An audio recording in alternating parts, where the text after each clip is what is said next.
Next topic हमारे पास आता है इक्विलिब्रियम इन फिजिकल प्रोसेसेस।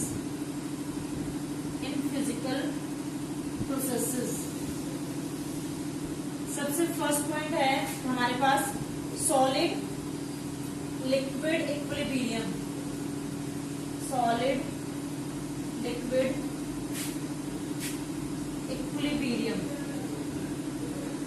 देखिए स्टूडेंट, अब हमने क्या करना है, आइस क्यूब, ठीक है, हमने क्या किया, ये यहाँ पर आपने जो है इंसुलेटेड कंटेनर ले लिया,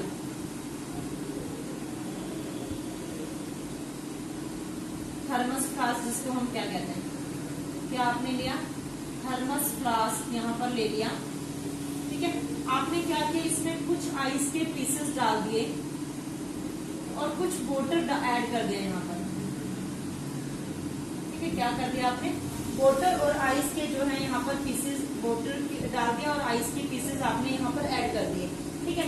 आपने जो है इसको 0 डिग्री सेल्सियस पर जो है इंसुलेट कर दिया, यानी कि इस कंटेनर के अंदर, क्लोज कंटेनर के अंदर जो है आपने इसको इंसुलेटेड थर्मल फ्लास्क के अंदर आपने इसको रख दिया, ठीक है।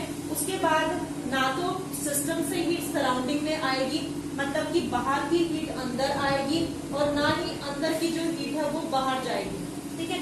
यानी कि ना अंदर की हीट बाहर जाएगी और ना बाहर की हीट जो है अंदर आएगी। तो उस सिचुएशन में क्या होगा, उस सिचुएशन में क्या रहेगा कि जो जैसा आपने आइस डाली थी और वाटर डाला था जिस क्वांटिटी में, और जितने पीसेस वहां पर डाले थे वो एज इट इज आपको उसी फॉर्म में मिलेंगे, ठीक है। मतलब कि सॉलिड लिक्विड इक्विलिब्रियम, ठीक है। तो यानी कि जब आप इसको रिमूव कर देंगे तो आइस के जो क्यूब्स हैं वो क्या हो जाएंगे, मेल्ट हो जाएंगे। जब आइस के क्यूब जो है मेल्ट हो जाएंगे तो उस टाइम पे क्या होगा, आइस के क्यूब मेल्ट होते ही टेम्परेचर जो है वो चेंज हो जाएगा। तो यानी कि आप उसको दोबारा से क्या कर सकते हो, फ्रिज कर सकते हो, मतलब कि आइस जो है वो लिक्विड में कन्वर्ट हो जाएगी और लिक्विड जो है वो सॉलिड में कन्वर्ट हो जाएगा। यानी कि आप ये कह सकते हो rate of melting of ice, rate of melting of ice is equal to rate of melting, rate of freezing of water. यानी कि जिस रेट पर आइस मेल्ट होगी उसी रेट पर वाटर जो है वो फ्रिज होना शुरू कर देगा। समझ में आ रहा है? तो ये पहले नोट डाउन कर लें और इसके बाद लिखिए, इसमें आप लिखेंगे क्या, ठीक है, आप लिखेंगे इफ सम आइस क्यूब्स, इसको नोट डाउन कर ले जल्दी से, और उसके बाद लिखिए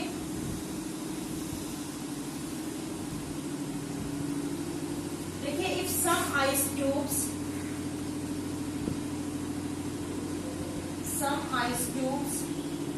are kept along with water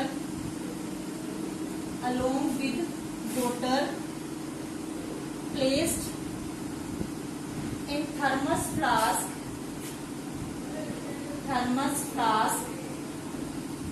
at 0 degree Celsius और एटमॉस्फेरिक प्रेशर नॉर्मल रहेगा, एंड नॉर्मल एटमॉस्फेरिक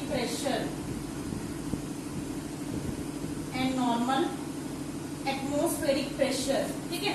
उसके बाद क्या होगा स्टूडेंट, आप ना तो हीट जो है एंटर करेगी, no heat enter from system to surrounding,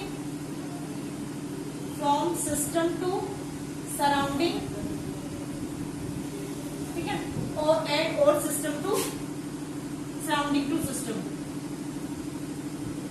and surrounding to system, ठीक है। ना तो एंटर करेगी और ना ही क्या करेगी, बाहर जाएगी, ठीक है। No heat enter or leave, you can say that, no heat enter or leave from system to surrounding or surrounding to system, ठीक है स्टूडेंट। तो उस टाइम पर जो है अपोजिंग फोर्सेस जो है वो क्या करेंगे, इक्विलिब्रियम को मेंटेन करके रखेंगे, ठीक है।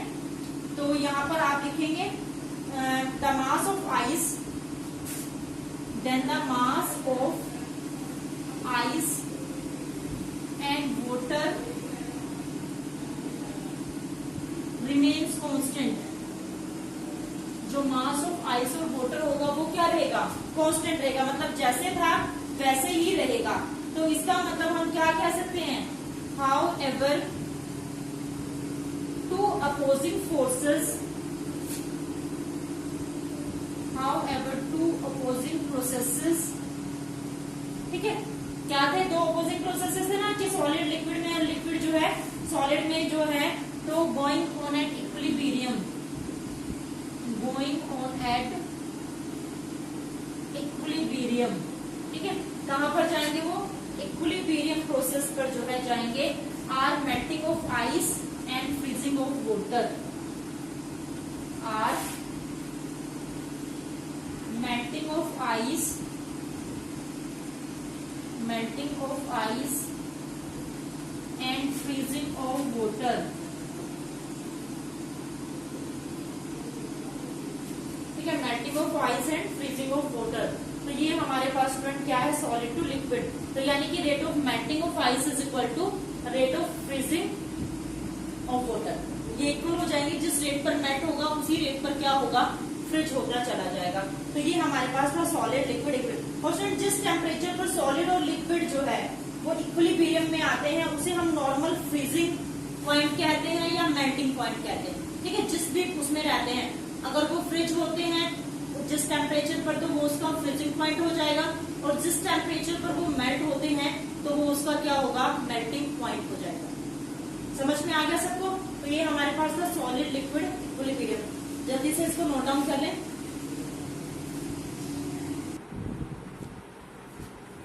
ये तो सेकंड हमारे पास है liquid vapour equilibrium, liquid vapour equilibrium.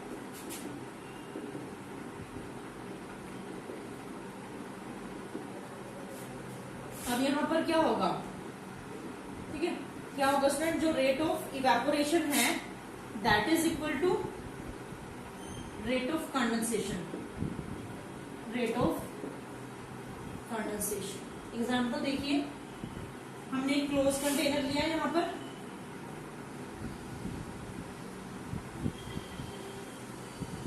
ये क्लोज कंटेनर है, ठीक है, जिसको हमने क्लोज कर रखा है, ठीक है। और इस कंटेनर के साथ हमने यहाँ पर लगा दिया मैनोमीटर, ठीक है। इस कंटेनर के साथ जो है यहाँ पर हमने मैनोमीटर जो है वो ऐड कर दिया, ठीक है स्टूडेंट। ये हमने यहाँ पर क्या लगा दिया, मैनोमीटर है,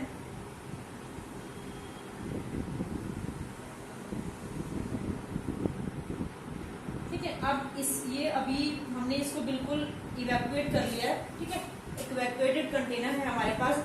उसके बाद हमने क्या किया, और यहाँ पर हमने मरकरी फिल कर दी। अब इसमें जो है मरकरी का जो लेवल था दोनों कंटेनर में क्या था, इक्वल था, ठीक है। जैसे ही हमने यहाँ पर वाटर ऐड किया, ठीक है, क्या ऐड किया स्टूडेंट, हमने वाटर की एडिशन की यहाँ पर इसके अंदर, तो ये जो लेवल है ना मरकरी का वो राइज होना शुरू हो गया, ठीक है। कैसे राइज होना शुरू हो गया, देखिए,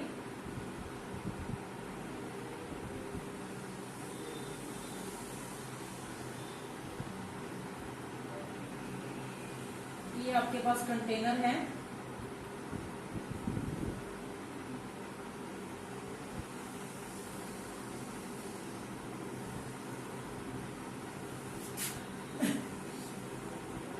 देखिए।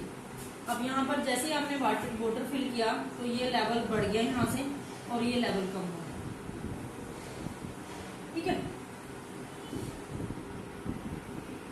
क्योंकि मरकरी ने क्या करना शुरू कर दिया, फ्लो करना शुरू कर दिया, यहाँ से लेवल डिक्रीज होगा, यहाँ से इंक्रीज होगा। लेकिन कुछ टाइम के बाद क्या होगा कि ये लेवल जो है एक बार तो इंक्रीज होगा क्योंकि प्रेशर जनरेट हुआ है, प्रेशर की जनरेट होने से ये लेवल राइज होना शुरू हो जाएगा। लेफ्ट में जो है डिक्रीज होना शुरू हो जाएगा और राइट में जो है वो इंक्रीज होना शुरू हो जाएगा। लेकिन कुछ टाइम के बाद ये लेवल क्या हो जाएगा, बिल्कुल सेम हो जाएगा, ऐसे, ठीक है। क्योंकि उस टाइम पर ये क्या करेगा, इक्विलिब्रियम स्टेट को अटेन कर लेगा, ठीक है। वहां पर क्या हो जाएगी, इक्विलिब्रियम जो है वो स्टेट अटेन हो जाएगी, यानी कि रेट ऑफ इवेपोरेशन क्योंकि जब ये जाना शुरू कर देगा तो उस टाइम पर जो है, जो हमने इसको क्या किया है, यहाँ पर वैक्यूम पंप यहाँ पर लगाया हुआ है, इधर हमने इसमें वैक्यूम पंप जो है वो लगाया हुआ है। ठीक है, वैक्यूम पंप से लगाया हुआ है, तो उससे जो पानी है, जो इवेपोरेशन प्रोसेस होता है, यानी कि जो रेट ऑफ इवेपोरेशन है, पानी इवेपोरेट हो रहा है, इवेपोरेट होने के बाद वो किसमें, छोटी छोटी ड्रॉपलेट्स में चेंज हो जाएगा।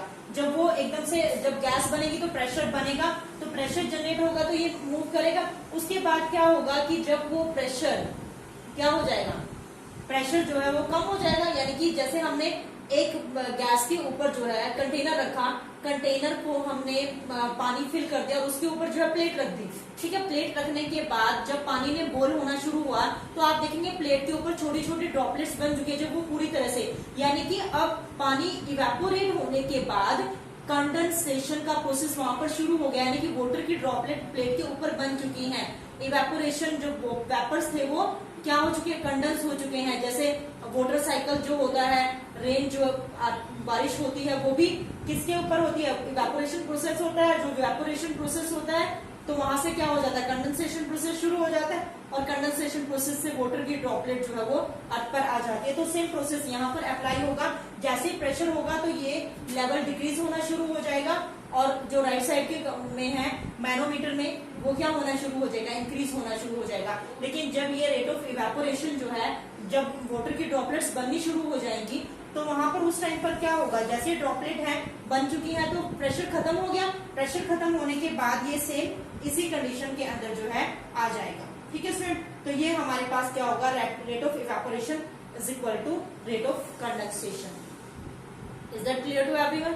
सबको समझ में आया? तो इसे हम क्या कहते हैं, लिक्विड इक्विलिब्रियम, वेपर इक्विलिब्रियम कहते हैं। तो इसको नोट डाउन कर ले। तो यानी कि हम यहाँ पर वाटर जो लिक्विड है उसको किसमें चेंज कर रहे हैं, वो चेंज हो जाएगा किसमें, वेपर्स में जो है चेंज हो जाएगा, यानी कि गैस में चेंज हो जाएगा, H2O गैस। ठीक है, समझ में आया स्टूडेंट? सबको क्लियर हो गया? तो ये आप जल्दी से नोट डाउन कर ले, उसके बाद हम नेक्स्ट पार्ट जो है करते हैं। ये स्टूडेंट नेक्स्ट हमारे पास आता है solid vapour equilibrium. Solid vapour equilibrium,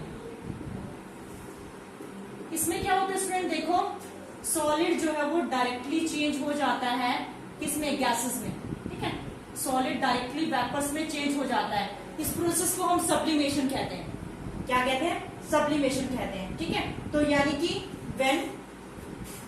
when solid directly changes into vapors which undergoes sublimation, which undergoes sublimation। ठीक है, किसमें जाता है वो, सब्लिमेशन। ठीक है, सब्लिमेशन प्रोसेस जो है वो वहां पर होता है। यानी कि अगर आप आयोडीन, नमक में आयोडीन होता है ना, हम आयोडीन जब आप उसको क्या करते हैं, हीट करते हैं आयोडीन को, तो वो क्या हो जाता है, सॉलिड से वेपर में चेंज हो जाता है। किसमें हो जाता है, सॉलिड से आयोडीन जो है वो वेपर्स में चेंज हो जाता है।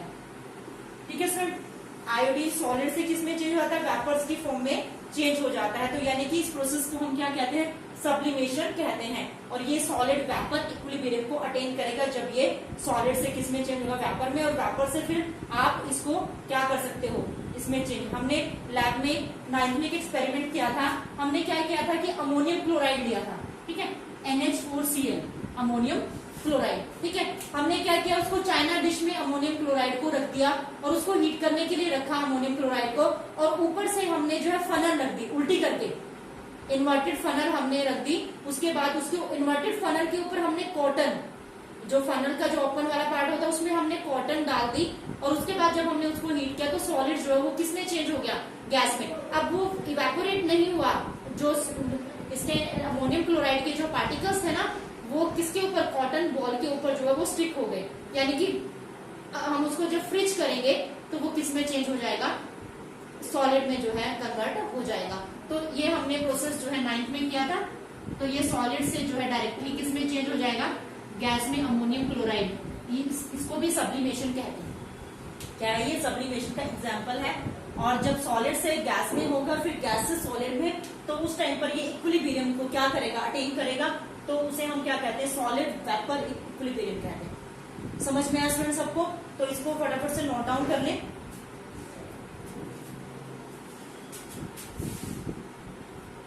ये स्टूडेंट नेक्स्ट हमारे पास आता है सॉलिड सॉल्यूशन इक्विलिब्रियम। फोर्थ आता है सॉलिड सॉल्यूशन इक्विलिब्रियम। अब देखो सॉलिड सॉल्यूशन इक्विलिब्रियम में क्या होगा स्टूडेंट, देखो हमने क्या किया, शुगर को एक कंटेनर में डिसोल्व कर लिया, ठीक है।